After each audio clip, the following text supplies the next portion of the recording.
So that's what makes you a Mason. So if you deny your nationality and your nativity, you have no rights to resources, and therefore you are property. And this is, as we said earlier, this is the problem that we're facing. Another point, just trying to see where you didn't touch, so I won't be repetitive.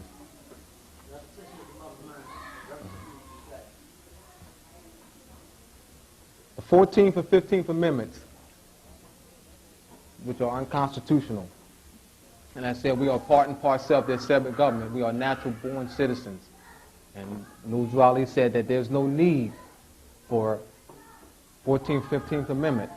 And he mentioned here, and at the time, 1865, that the free national constitutional law that was in force since 1774 declared all men equal and free. That's a sodomy. That's the symbol, compass and square. Nurul Ali, Nurul Ali implied a lot of things in here. So what I'm doing is trying to bring them out. He implied a sodomy when he said here, equal and free, and if all men are declared by the free national constitution to be free and equal, since the constitution has never been changed, there is no need for the application of the 14th, 15th Amendment. That's the sodomy, which means iso, which is a Greek word which means equal, nom, which means law, equal rights, equal justice in a social society for all men. That's a sodomy. Nurul Ali was a lawman. He was bringing us back into the law. And by bringing us back into the law, we're going to be commanding that the Europeans be brought back into the law. But however, we're not in the law. It's like, do you know offsetting penalty? Offsetting penalty in football is when an offensive player and defensive player commits a foul on the same play. That penalty is offsetting. So we're outside the law. We can't command the Europeans to be into the law. We must be into the law. All right?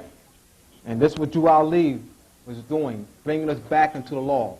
And by being active all over the country, we are forcing the plebiscite, which was strengthened.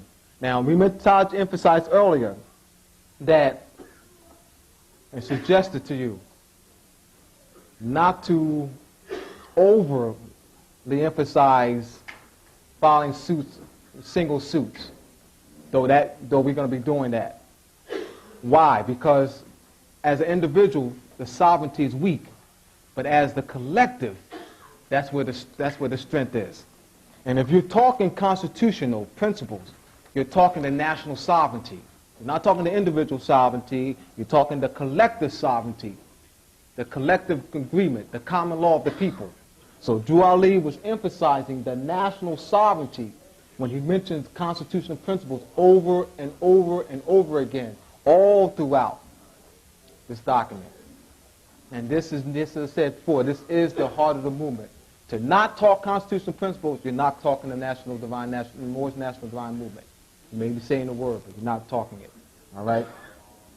So to bring our people back into the constitutional fold of government is the purpose of the Moorish Divine National Movement. So when on Wednesdays when I work with you sometimes, these are some of the issues that I'll be bringing up more, going more in depth. All right, and tying this relationship and letting people know what is the Moorish National Divine Movement. And that is the Constitution, talking of constitutional principles. Letting them know that it is a divine document. All right. So this is, anybody has any questions? We'll be filling questions now. I know one of the things, Taj, is that people who had called me wanted you to discuss specifically how to file suits. I think that was one of the impressions that they had, yes, you know, when they came here. Yes. But I understand where you're going when you were talking fundamental principles, because without these fundamental principles, there's no way that they can have the knowledge of, yes, filing suits. All right, so can you briefly, you know, give a synopsis of, you know, filing suits?